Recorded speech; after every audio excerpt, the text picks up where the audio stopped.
Quatrième point, faites attention aux choses spirituelles. Quatrièmement, ce sont les livres. Écoutez-moi. J'étais à Bruxelles une fois, j'allais dans une bibliothèque trouver des dictionnaires.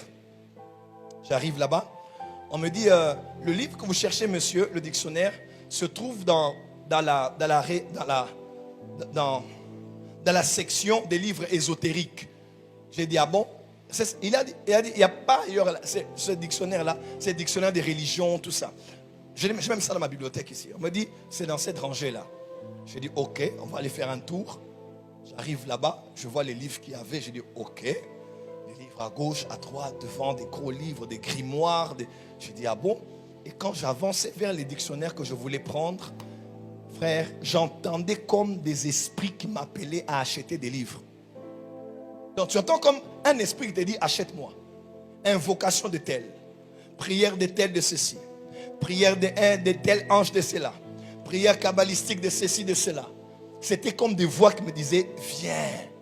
Et on dirait qu'on faisait des suggestions à mon esprit qu'on peut me dire, si tu achètes ça, ton ministère va changer. Tu achètes ça, ta vie va changer. J'ai dit, calme-toi Joël. Que ce livre de la loi ne s'éloigne pas de ta bouche. Médite-la. Médite-la. Jour et nuit. Afin de t'appliquer selon tout ce qui est prescrit. C'est alors que tu auras du succès. C'est alors que tu réussiras. Le succès et la réussite ne dépendent pas de ma connaissance des autres livres. Mon succès et ma réussite dépendent de ma capacité à méditer. À entrer dans ce livre de la loi. À me connecter à l'esprit de la loi. À lire la loi de l'Éternel et à l'appliquer de tout mon cœur. Il y a la garantie du succès. Il y a la garantie de la réussite. Frère, aucun livre ne dépasse la Bible. Aucun livre ne dépasse la Bible. Même les juifs kabbalistiques ne passent pas longtemps dans d'autres livres. Ils lisent la Torah. Les 5 livres de Moïse, ils cherchent des codes dedans. Rien ne dépasse la Bible. D'ailleurs, la Bible, c'est l'ensemble des livres saints des juifs et des livres saints des chrétiens en un seul livre. Donc tu as l'avantage de mettre un pied dans l'ancienne alliance, un autre pied dans la nouvelle alliance. Dis à ton voisin, la spiritualité c'est dans la Bible. Quand dans ta maison, des esprits sont en mouvement dans le quartier et ils voient que dans la chambre d'un enfant, il y a des livres mystiques, vous avez ouvert une porte. Tu n'as peut-être pas lu le livre. Comment?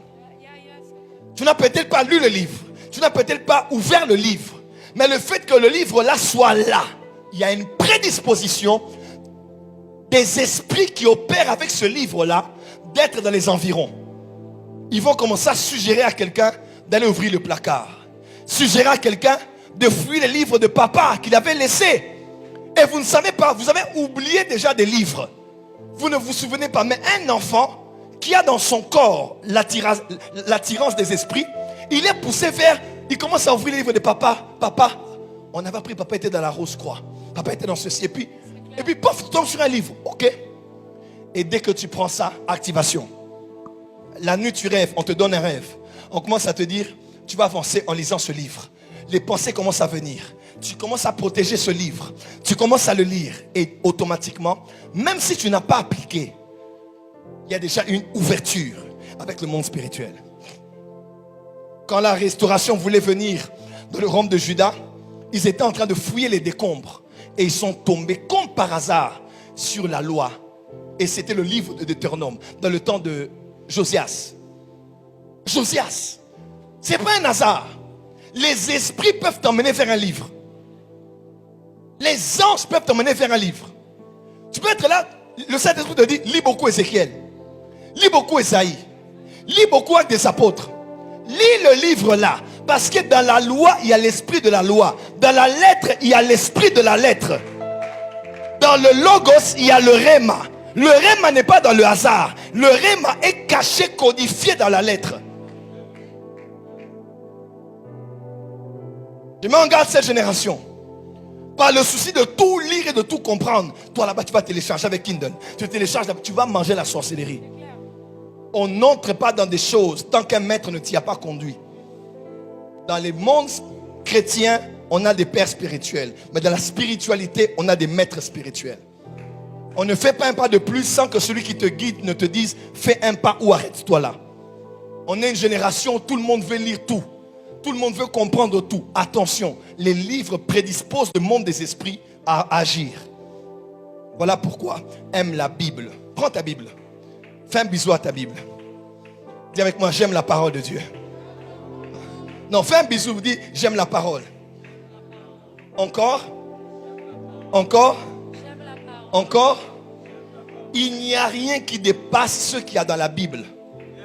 La Bible a tout. Le prophétique est dans la Bible. Le secret de la guérison divine, c'est dans la Bible. Le secret de l'ascension spirituelle, c'est dans la Bible. Tout est dans la Bible. On peut lire autre chose. L'apôtre Paul a parlé des parchemins et des livres. Mais il y a le livre des livres. Le livre que George Washington a lu. Margaret Thatcher a lu. Mobutu a lu. Sarkozy lisait. Jacques Chirac lisait. Aucun livre n'a bouleversé le monde comme ce livre qu'on appelle la Bible. C'est le livre le plus imprimé de tout le temps, de tous les temps. Traduit dans toutes les versions du monde. Puissant livre. Plus que le livre de Machiavel. Puissant livre. Plus que le livre des sciences et des romans. Puissant livre. Plus que tous les livres de spiritualité. Le problème, c'est que vous croyez que la Bible n'est pas suffisante. Il faut aller emprunter tel livre. Il faut aller prendre tel livre. Et les hommes qui ont impacté leur génération dans la Bible, quel livre avaient-ils? Ils ne lisaient que les écrits des prophètes. Ils ne lisaient que les écrits des prophètes, que la loi. L'église primitive ne lisait que la loi de Moïse. Les Névim et les Ketuvim. Dis à ton voisin, arrête de t'embrouiller. Lis ta Bible. Acclamez.